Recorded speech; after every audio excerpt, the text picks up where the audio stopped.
Max, you know how much I love animals, right? It appears that you do. We've been going all over Israel to animal sanctuaries. Exactly. Well, what do you think our next item is going to be? Let me guess. Somewhere where animals are well cared for, I got to assume. It's a sanctuary for barn animals. Ooh, barn animals. wanna They don't cuddle? normally get their own sanctuary. You want to cuddle with a cow? I can't say that I've tried cuddling a cow, but people in Israel do seem to really appreciate animals. That's very true, Max. So, let's do go. it. Many barn animals are confined within the walls of the factory farms with little to no access to the outdoors.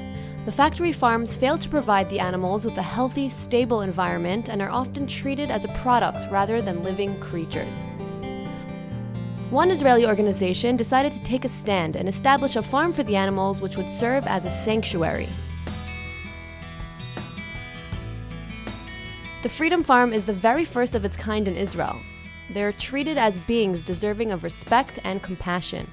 What we are doing here is that we are offering the way that we believe that the world should be and live as. And we are opening our arms and doors for everyone to come and see how it feels like to live with eye level with these amazing farm animals, which are our friends here. The founders shared a vision with many of the people of Israel to improve the lives of the animals and aspired to make a significant change in the attitude of human beings towards the animals. The vegan movement and the animal rights movement in Israel is very strong, and sometimes we feel that we have so much support, we feel that it's the right thing on the right place at the right time. And we put values of love, compassion, harmony, and respect. After many years of being a vegan activist and discovering the many inhumane activities that occur in the dairy and meat industry, co-founder Adit decided it was time to make a change, and the results were pretty impressive.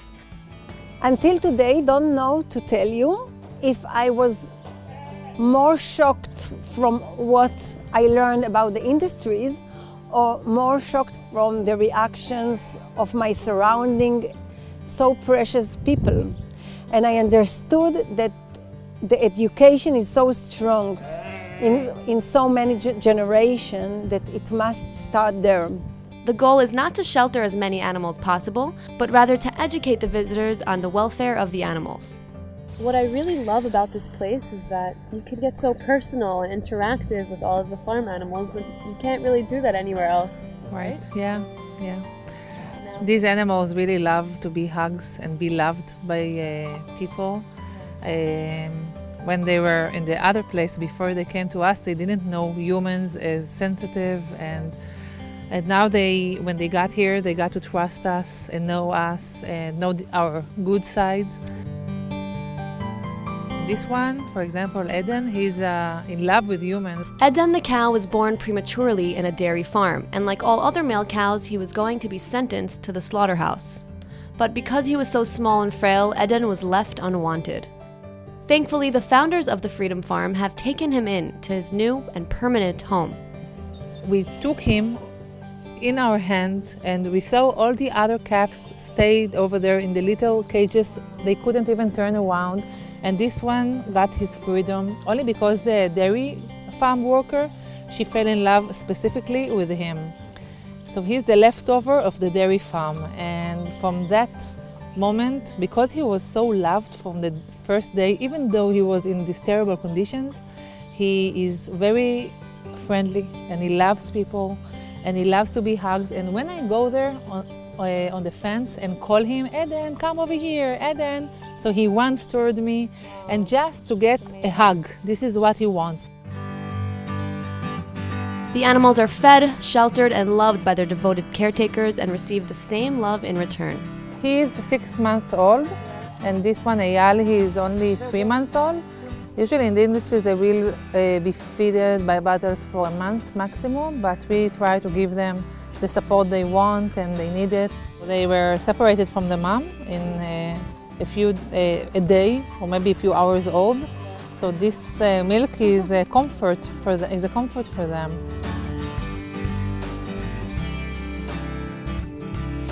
The animals in the farm are extremely energetic and playful. They are encouraged to roam around the fields, breathe in some fresh air, and feel the sunshine upon their skin.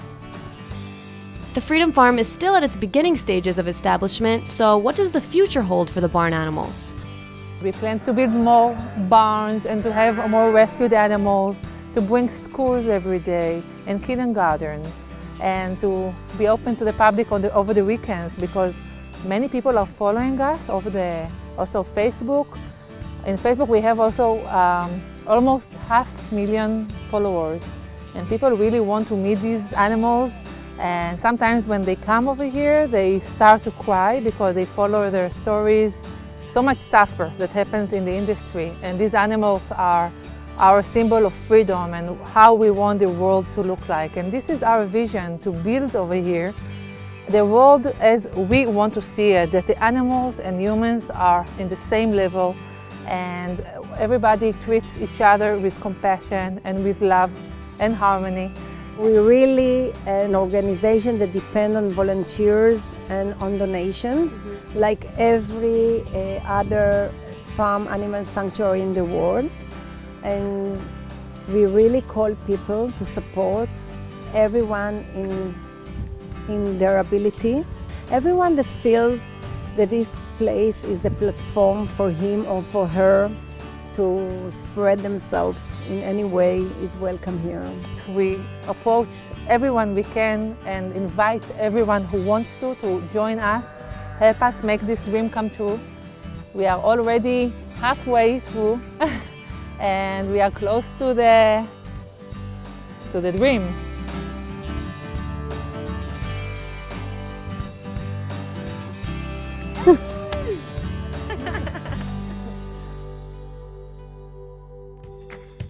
Max, do you know that Israel has some of the most exotic and unique birds around? Birds, exotic and unique birds. Yes.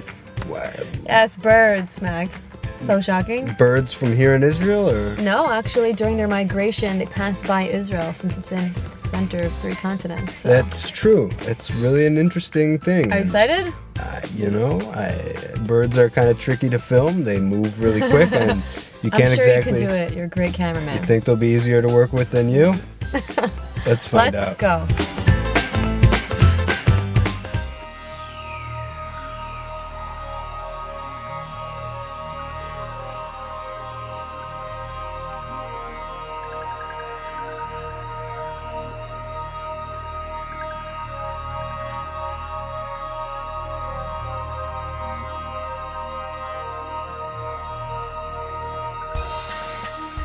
Israel's diverse climate, its unique geographic features, and it being the bridge between 3 continents all contribute to Israel being one of the greatest spots for bird watching. We're about to meet with the bird expert himself to see how many species of birds we can actually see here from Bet She'an. Bet She'an is a city in the Valley of Springs in Israel's Lower Galilee region. It's one of the oldest cities in Israel and is mentioned in the Bible several times. The Gilboa Mountains are green, lush, and covered with colorful wildflower in the springtime. One of the wildflower that we came across in the Gilboa Mountains is called a mustard flower. Mustard flower, and you can put the leaves in the sandwich. Gives you a very nice taste. The landscapes on the Gilboa Mountains are breathtaking, and with its diverse wildlife, we thought this would be a great spot to stop and observe the fascinating birds.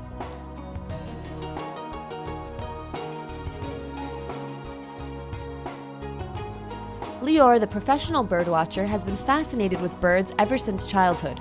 He studies their behavior and travels around the world in search of new and more exotic birds. Of course, the best place for me to watch birds is Israel, which I love birding over here because of the species that I'm used to.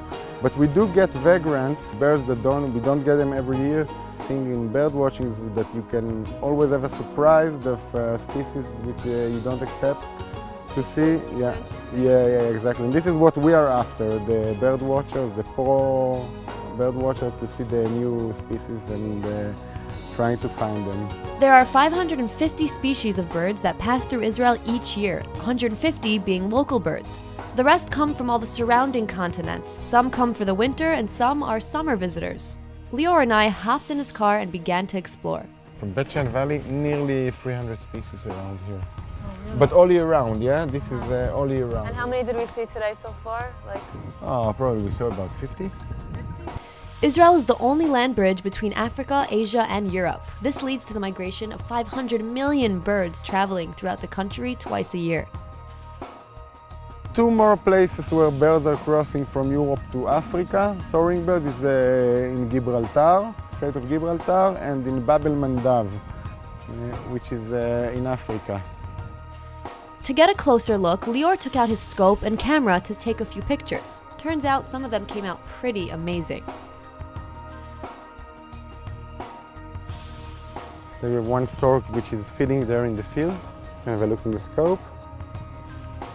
Here I see a black kite. Yeah, black kite you can see, and you can see white storks. He's flying on his own. Yeah. So let's talk about Israel's climate. The fertile north and the arid south brings in many different species. Yeah. So you could see different kinds in Eilat. Yeah, you'll see in Israel, you have in the north a lot of wetlands like fish ponds, lakes. In South Israel, the deserts, you'll find desert species that like the desert habitats. Lior leads many groups of people from all around the world who have an interest in the birds of Israel. For example, many of the European birders, they want to see all the birds of the Western Palearctic. And some of the species they can't find in Europe, so they'll come to see them over here. The seasons of migration starts in August, where many honey buzzards and white storks can be seen. Most migration is happening in the night, so we can't really see it. It's only the soaring birds migrate in day, and all the rest are migrating in night. Migrating at night hours, it's much safer for the birds. They are less exposed to the birds of prey and can avoid heat waves. In 2 weeks from now, we're going to have in Israel a competition. It's called the Champions of the Flyway, which teams of birders come from all over the world to see who find more birds in one day, in 24 hours. And each team have to donate money for saving. Each year it goes for a different bird, and this year it's for the black stork. The black stork still has a large global population, but has certainly declined due to deforestation, agriculture, and pollution. The team members at Champions of the Flyway are striving to make a difference in the birds of the Mediterranean. You know what, Max? I think it's time for me to get behind the camera. I've seen some of your pictures on Facebook, and I feel like maybe you could be a good photographer if you had the right help and lesson of how to do the focus and the exposure. Yeah, so I've met a really professional photographer that would be willing to teach me. Well, there's plenty of cool things to photograph here in Israel, so we better get to it. Exactly, let's go.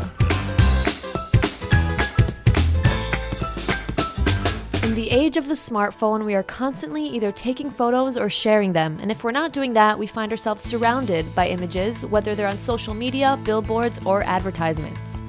We may be snapping pictures every day, but do we really know the different styles of photography? With a deep passion for photography, Shaike Eitan decided to open up his very own studio here in Kibbutz Harev. Maybe today we'll learn a thing or two. Let's check it out.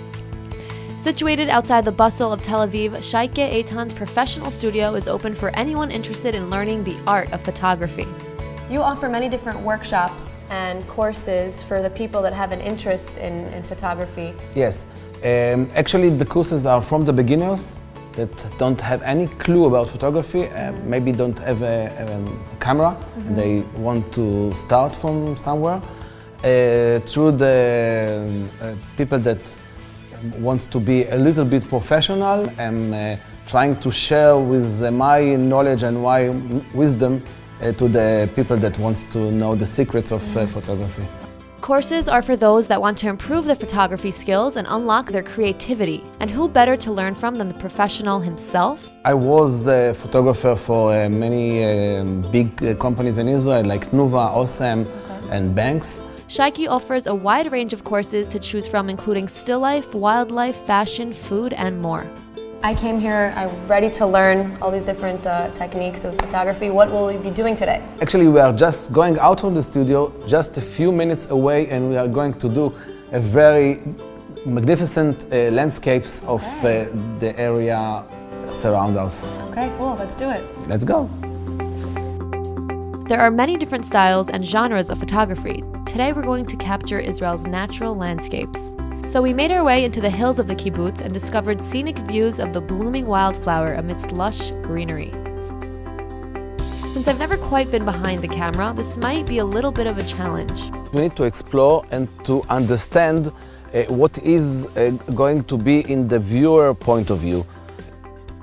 I'm holding the camera on the side and I'm looking what will be the first wow picture that I can think about. Okay. I'm dealing what's in front of me, I'm dealing what's going in the other composition, in the other side, and after that I'm trying to see what's going to be the best shot that I can think about, that taking the viewer inside the beauty. After listening to Shaike's instructions, I decided to give it a try. You're in my photo, Max. Get out.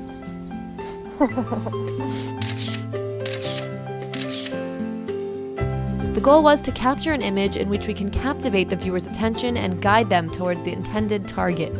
You are going to take him with you to this small trip inside the picture. The other possibility is to take one flower, for example, and to give the flower the main idea in the picture, and the other flowers can be in the background and will be a little bit foggy. With the shallow depth of field, the flower is in sharp focus while the background appears blurred. This separates the subject from the background, making it stand out better. So the first thing the viewer sees when they see this photo is the red flower, and then their eyes take them to the landscape, Through the column, to the other flowers. I see. Exactly. That's the main idea. Actually, every picture has a small story to tell. Maybe we should go into the middle of the Yes. flowers and see what we can do there. What I see here is two things. First, the light, and you have the trees, and you have the sky. Actually, you have layers, and this is nice. Okay, tell me what you think, boss. It's nice. A little boring. Yes, it's boring because you have a lot of green field in the front, and it's not so It's interesting. 50% sky, 50% Yes, field. yes. So how can we make this more interesting? By putting something in the front, like a flower, or maybe a unusual flower, Okay. Purple and it flower. can yes. And Or maybe a Yes. fully grown flower, and it's yes, go for it.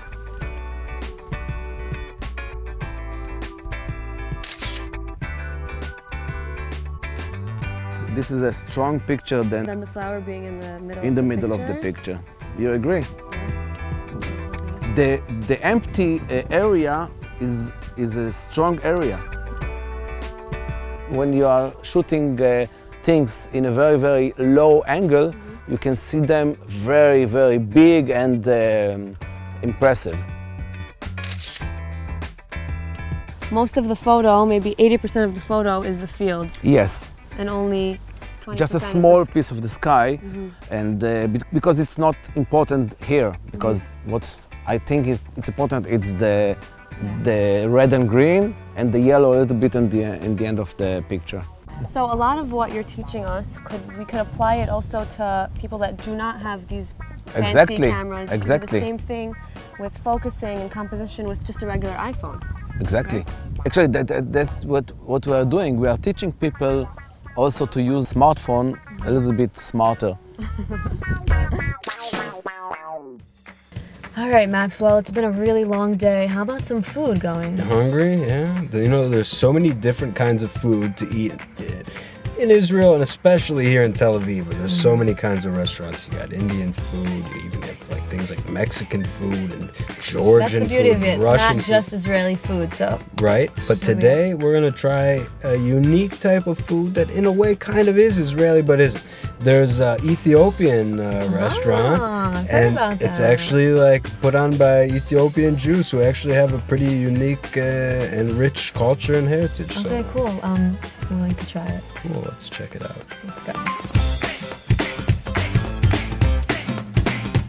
Ethiopian cuisine comes directly from nature. It consists of delicious and extremely healthy ingredients. Today we came to Keren HaTemanim, the Yemenite quarter in Tel Aviv, to try the different flavors of Ethiopia. The Yemenite community settled in Tel Aviv in the late 19th century and remained a timeless gem ever since.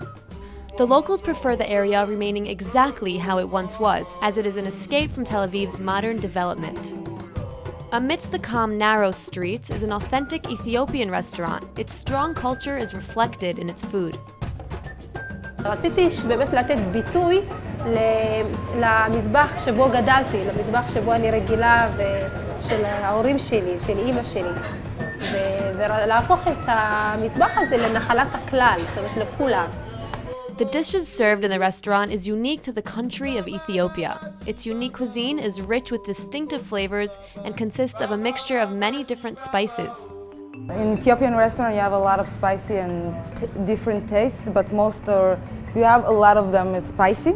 We love the strong taste. Most of our food is made up of chow. Chow is one of the important spiciness in Ethiopian restaurant.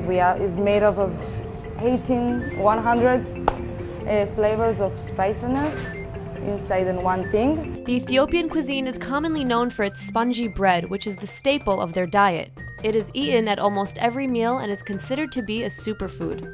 Here we have the authentic Ethiopian flatbread called injera. It's made with a gluten-free national grain called teff, and it's filled with nutrients and vitamins, so it's pretty healthy. The national grain has a high quantity of fiber and contains a great source of calcium and iron. Ethiopians have a communal style of eating. The platter is set at the center of the table and is shared by everyone. The traditional method is not with a knife and a fork, but rather with your hands. זה קצת מנוגד למה שהוא רגיל, אנשים רגילים לאכול עם סכין ומזלג. ופתאום פה באים עם הידיים והכל. אז זה נורא משעשע. Alright, let's dig in with my hands. Enjoy. Wow, that's good. So many different flavors and colors here on this dish. So everything here looks absolutely amazing. The injera flatbread has a little bit of a sour taste because it's made of sourdough and not from yeast like all the other bread. Exactly. So what do we have here? So around here you have different things like that. This is green lentils. In here is potato with carrot and onion. In here is shuro. Shuro is Ethiopian hummus that we smash it and we put it like 36 spices, different ones. It's a little bit spicy, so it's amazing. This is Ethiopian hummus, but not smashed. So Ethiopians, I see, do not like anything bland or boring. They like it with a lot of flavors and lots of spices. Yeah, they like to feel the taste on the mouth. I like it. Injera is served as the base of the dish with a mixture of different Ethiopian salads and foods on top. The under is the injera, and on top of it you just change in the dish or meats or vegetables. You need to eat the spicy, the jalapeno. Just a raw jalapeno, take a bite out of it. Just take a bite of it. You do it also. Together? Cheers. Together.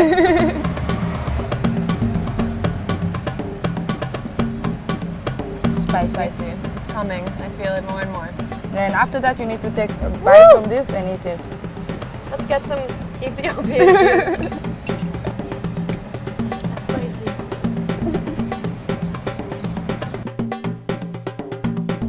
It's not just about the food in Ethiopian culture, but about the shared experience it brings as well. They encourage sociable eating with family and friends.